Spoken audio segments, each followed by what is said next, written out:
I would like to call on stage now Marcus Fried from the United States and Israel. He is the president of the Yoga Mosaic USA, the network for Jewish yoga teachers. He will be giving a talk entitled The Yogic Art of War, Ahimsa versus Rodef Shalom.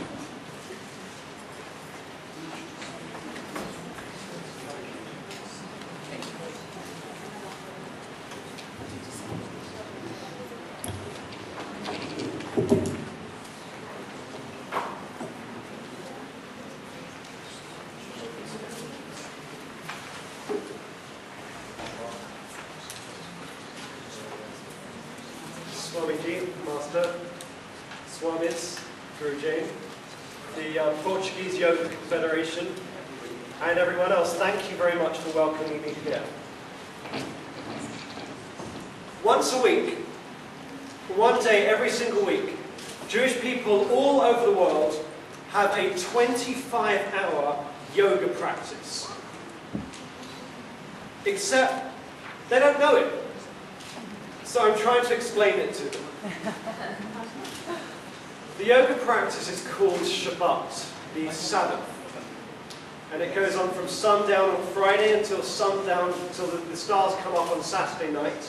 And during that time, we don't use cars, use electricity, spend money. The idea is to be with people, to be completely present, and to be back in the energy of creation. So this is why I'm not using a microphone. The traditional blessing or the traditional greeting we say when we meet people on the Sabbath, on Shabbat, or passing on the street, even if it's strangers, is we say Shabbat Shalom, wishing you a Sabbath of peace. Shabbat Shalom. So I'll say it to you and I'd like to say it back. Shabbat Shalom. Shabbat Shalom. A story. A story is told of King David, the great biblical king, that he was walking through the fields one day in the ancient land of Israel, camped down for the night, made his camp, and saw two houses on either side of the hill. And in these two houses, there were two brothers. On one side, there was a brother who was married and had children. On the other side was a brother who was single and had no family at all. Both were farmers. He then saw something that happened in the middle of the night. The single brother said to himself, maybe my married brother hasn't got enough food. Maybe I can help him. After all, he's got a wife, he's got some children. So the single brother took a bag of grain, very quietly walked over the hill and placed it by the front door of his married brother. And he then quietly went back over the hill so his brother would find it in the morning. However, a few minutes later, the married brother was overheard saying to himself, I've got the blessings of a wife, I've got the blessings of a family. Maybe my single brother is working hard to look after himself, maybe I can help him. So he went out the back door of his house, took a bag of grain, and put it by the back door of his brother's house. King David saw this and said, this is the place where I'm going to build my capital. This is the place I'll rule my kingdom. It's a place of peace. I'll call it an inheritance of peace. The name in Hebrew, the word for inheritance is Yerusha. The word for peace is Shalom. So Shalom, Yerushalayim, Jerusalem, a city of peace. The irony.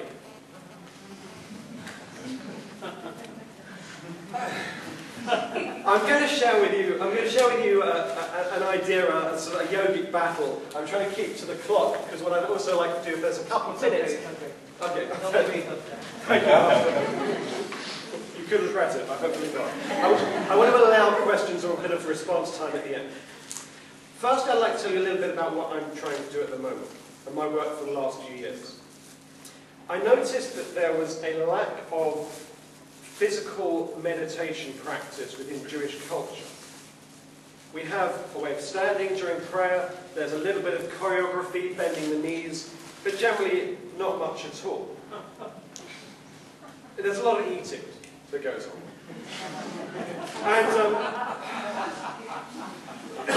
And so, I had the question. I'd started practicing yoga, it made a lot of sense to me. I'd studied in a yeshiva, in a rabbinic academy in Israel. And so I started thinking, well, why haven't we developed a physical meditation practice? Well, why is all the good stuff in the Far East and in India? Why, what's missing? And then I began going through the texts and seeing in the Torah, actually, there are mentions to the body. Seeing how in the Talmud, in the oral law, there's a tale of one rabbi who does a handstand in the temple in Jerusalem and lifts his feet up. And there's a name for it. And it's actually a form of prayer. But no one really talks about it. There's a Kabbalist in the 14th century who talks about inhaling and exhaling, moving your head one way. Inhaling, exhale, move your head the other way. It looks like vinyasa to me. There are the blessings, the morning blessings, talk about the body. But there was no system. Now, I think there's a reason why there was no system. Why Jews tend to be in their heads. A lot of thinking. A lot of lawyers, as the stereotype goes. Because we haven't had the benefit of being able to sit still for that long. And 3,000 years ago, the Egyptians were trying to kill us. No disrespect to Wafa. I told them yesterday. You told them yesterday. You apologise. So we got out of Egypt. Then we had problems with the Hittites and the Perusites and the Jebusites. Most of those guys have gone. Then the Greeks tried to kill us, no disrespect to our Greek friends. So we sort of got out of the Greek Empire. Then the Romans tried to string us up. They said there were so many crucifixes around Jerusalem with Jews crucified that they ran out of wood. I'm not making it up. And on and on and on and on and on it went. And I don't need to tell you what happened 65 years ago. In Germany, no disrespect to our German counterpart here. And even last couple of years, President Ahmadinejad in Iran is saying, come on, let's press the button, blow up Israel. Look, there hasn't been much time for sitting still, but nonetheless, we need a physical practice. Right? We desperately need a physical practice to learn from our brethren from other cultures. So what I've been developing is a practice called Bibli-Yoga. It's yoga, Hatha Vinyasa mix, but aligning it with Jewish wisdom. And so I teach what I call the kosher sutras. So I explain how every kosher sutra is one short phrase, taking the lead from the Yoga Sutras, from Patanjali, from the Pranipika, from Bhagavad Gita, and so on. And so the kosher sutra I'd like to share with you today is one where it says, be like the sons of Aaron, Rodef Shalom for Rodef Shalom, loving peace and pursuing peace. But I've got a question, I've got a problem, and I'm coming to you today not with answers, but with questions. So excuse me, and hopefully I can learn from you too. In yeshiva, in the rabbis teach, it's ideal to have a good kasha, a good question. Hopefully the good questions will lead us towards some answers. What do we go for? Do we go for Ahimsa or Rodef Shalom, non-violence or pursuing peace? So first of all, a question about Ahimsa. It's truly powerful, the idea that, to quote the Yoga Sutras, as you'll be familiar with, when one is firmly established in Ahimsa, in non-violence, all tensions cease when others are in their presence. So when you're completely there, and it's amazing to walk into the presence of Swamis who just literally, we feel relaxed and we feel at peace. And it's very, very powerful. It's very powerful, the ultimate vision, the biblical prophet Isaiah, whose words are written opposite the United Nations, saying that eventually there'll be a time when people will take their swords and beat them into plowshares, into farming instruments. And nation will not lift up against another nation, and no one will be at war anymore. But so my first question is, well, Ahimsa is the ideal, Ahimsa is the centre of all yoga. I think I should ask everyone to sit up straight and just take a couple of breaths. The energy is, if I could ask for a bit of energy, just 3 deep breaths, please. Inhaling and exhale. Inhale and exhale. Inhale and exhale. Please forgive, it wasn't meant to be arrogant asking yogis to do yoga. It helps me. So the Bhagavad Gita begins, on the field of truth, on the battlefield of life, what came to pass, Sanjaya, when my sons and daughters, warriors, were faced with those of my brother Panda? And It gets worse, the battle, as you know. Arjuna saw in both armies fathers, grandfathers, sons, and grandsons, and he said, "What evil spirit moved our minds when, for the sake of an earthly kingdom, we came to this field of battle to kill our own people?" And he said, "Well, what benefit is there? This isn't a war we can win." Now, who really goes to battle with their own family? Who feels these feelings of tension against their own family? I once heard someone say, you've probably heard it, if you think you're enlightened, then go and spend a weekend with your parents. Maybe it's just my culture, the one joke being, what's the difference between a Rottweiler and a Jewish mother?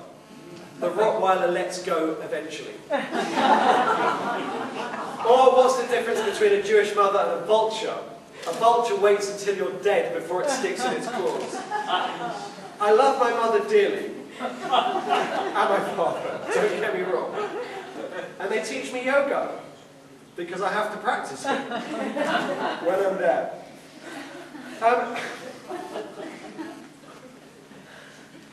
And I love the idea that we can practice Ahimsa on the yoga mat. Going into Marichiasana D, can we be free from violent thoughts? My body should be more flexible. My body shouldn't feel in pain. Can we really meet that with the spirit of Ahimsa? But Ahimsa possibly has its limits. Does it have its limits? I'm going to phrase that as a question. Now, a World Yoga Conference isn't the best place to try and pick a fight with Gandhi, but I've got a question. I have a big question. Magnificent work that there's something Gandhi said.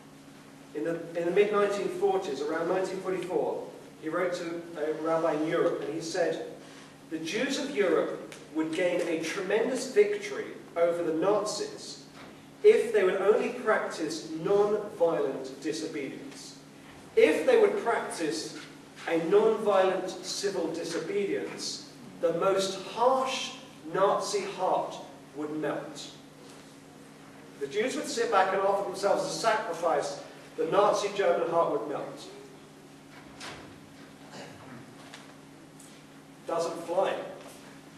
Doesn't hold. If you go to Auschwitz today, if you step into Auschwitz, you can still smell the ovens.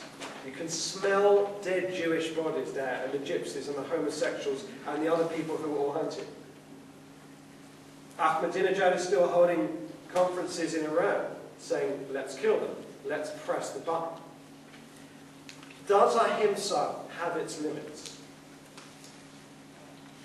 I'm going to hold that question, and we'll come back to it. So, Rodef Shalom, another approach, pursuing peace. So the tale is told, back to our kosher sutra for today, to be like the sons of Aaron, the brother of Moses, to Rodef Shalom, to love peace, and to Rodef Shalom, pursue peace. And the word Rodef in Hebrew isn't a passive word. It's saying, actually go out and get it. And an example is used in Jewish law, in rabbinic law. If you know someone is going to get up the following morning to kill you, and you can't get away, there's nothing you can do. If you know they're going to get up at 8 o'clock tomorrow morning, and they will kill you, you're commanded to get up at 5 o'clock and get them first. If you know someone is going to attack somebody else, and you sit back and do nothing, and you can't get them out of the situation, you're also liable, according to Jewish law, because you didn't protect them. Israel has a lot of bad press. I'm not addressing the politics at all today. That's not my intention.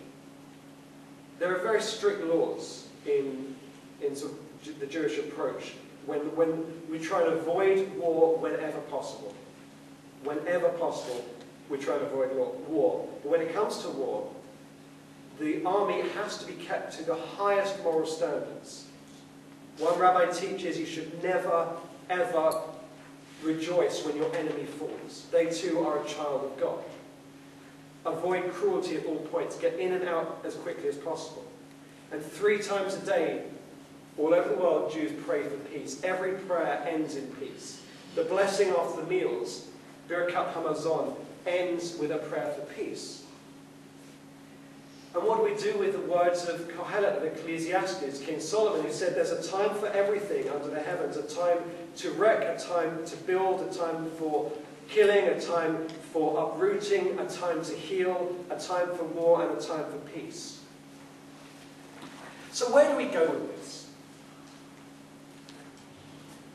Back to the Bhagavad Gita, Ahimsa. As you know, by the time of the 6th chapter, in fact, by the time of the 3rd chapter, Krishna makes it clear it's an internal battle. And he says to Arjuna, be a warrior and kill desire, the powerful enemy of the soul. Kill the desire which causes the pain and suffering. By the 4th, it says, kill with the sword of wisdom, ignorance. Get rid of ignorance. And then by the 6th chapter, Prince Arjuna is told that actually the battle, the yogic battle, is inside. The field is in the body. It's all about the body, and it's all internal. Interestingly, that's exactly what the Kabbalists and the rabbinic teachers said. The Alter Rebbe, you have met Lubavitchers, Chabadniks at some point in your travels, no doubt, or seen them. Like their primary teachers said, the field is inside. Like that's where the battlefield. Prayer is the only weapon that's being used. Prayer is what takes us forwards. It's battling the evil inclination, at all points trying to do good, at all points trying to pursue peace. And what's amazing is in the 12th chapter of the Bhagavad Gita, Prince Arjuna is told, when a man sees that the God in himself is the same God in all that is, he hurts himself by not hurting others. Then he goes on to his highest path. So, how do we get closer to peace? I was blown away by what Guru James said before. Oh. No Guru. Okay. Oh. I hope it's not arrogant wearing this, and everyone else put this there. I was just excited because I've never given flowers. Thank you. In fact, there's a blessing over newness. I'm going to say the blessing over new things. You can respond amen if you want to. As we say it over new things. Baruch atah Adonai Eloheinu melech haolam shechechianu v'hikianu v'higianu lazman hazeh. Amen. So here's the challenge. It's the idols. Now, we were conditioned, Jews are conditioned from a very early age. The first story we're told is about Abraham. Abraham, father of Judaism, Christianity, Islam. When he was 4 years old, his father had an idol shop. There was a big idol in the center, lots of small idols. And he was sort of discovering the idea of a God that you can't see and a God that you can't touch. And so he had an idea. So he took a hammer. He smashed every single idol in the whole shop, except for the biggest one. It was made of wood. Put the hammer in the hand of the idol. Stood there. His father came home, looks at his business. He's like, what have you done? And so Abraham said, oh, the big idol had an argument and killed all the rest.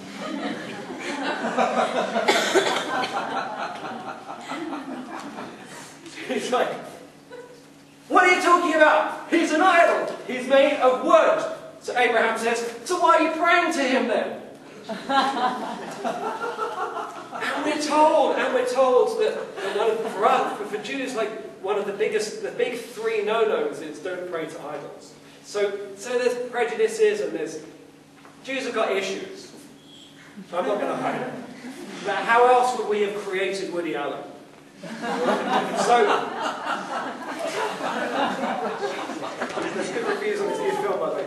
So, how do we get around it? How do we get to peace? Well, with your masters, we'll open for a little bit of response. Any questions, any comments before I wrap up?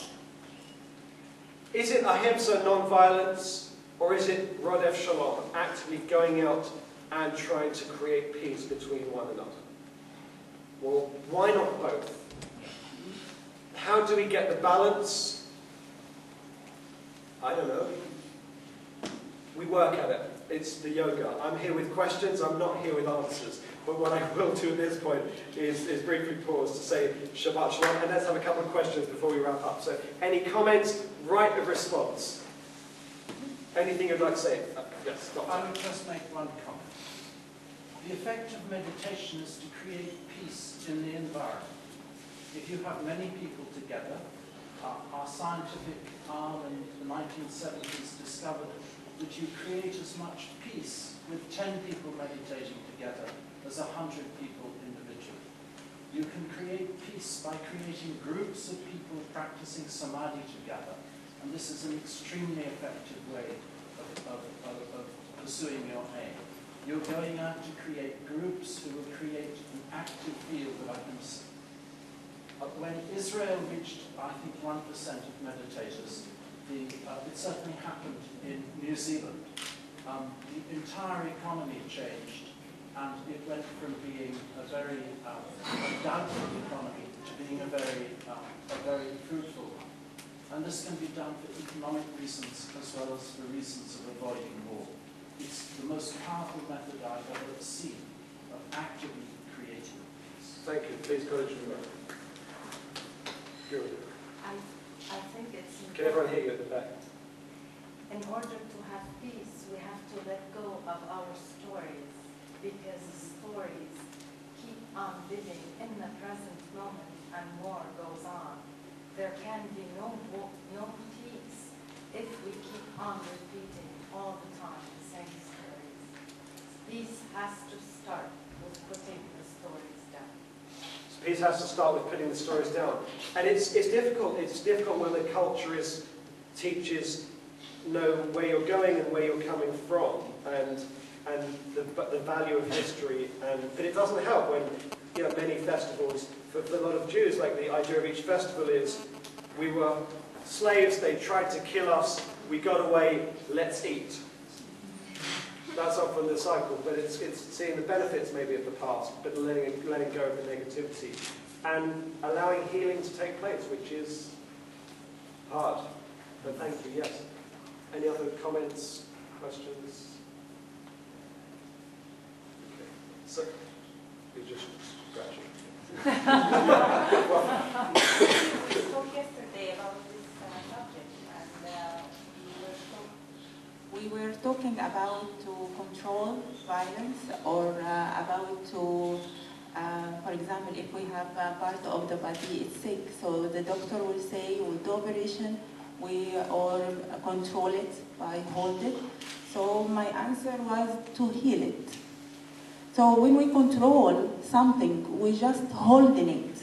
It's the problem still there for years till we die. So no salvation for the problem. And when we cut the part by war or by killing each other, there is no healing as well, because the revenge will continue. And we create a history of war. But by healing what we already have from problems, from the roots, this is the salvation, and this is what we need for peace. Thank you. So to... Marcus, you referred to President Ahmadinejad a few times. Yes. I talked to him personally on this. Please. I have spoken to him on this, and I said that, why do you deny the Holocaust? I said, you know it's a reality, everybody knows that. And a lot of these things that you hear is for public consumption for the fundamentalists. But when it comes to the moderates and the people who are seeing, then it's a different language. So don't believe every word you hear on a platform. Many a times, like Bibi Netanyahu also, he has to keep the settlers, the fundamentalists. He speaks a certain language, and when he goes to America and the other side, he speaks another language. So just bear in mind, a lot of this also has to do with the politics, okay, and to appease and keep some balance in their societies. But for me, Ahimsa is a very active principle. It's not a dormant principle. Ahimsa means pursuing non-violence in thought, word, and deed actively. So it is Rodef Ahimsa. Thank you. And You cannot take this. oh, do you have anything to add to us? So it's interesting. Certainly in the Jewish tradition, Shalom is the name of God. It contains the word Om, indeed Salam, the Om. It's all there. But all is one. I'd like to end firstly thanking Master and the Portuguese Yoga Confederation. Secondly, for a prayer for peace, that we should see peace in our days. If There is a time for war. That was the last century. This is the time for peace already. We should experience internal peace, external peace, see it within our days. The way that I end each Biblioga session is with 3 chants of the word Shalom. Shalom. So I'll invite you, if you'd like to join with me for 3 chants. If not, whatever mantra you need to say in your own time. Shalom.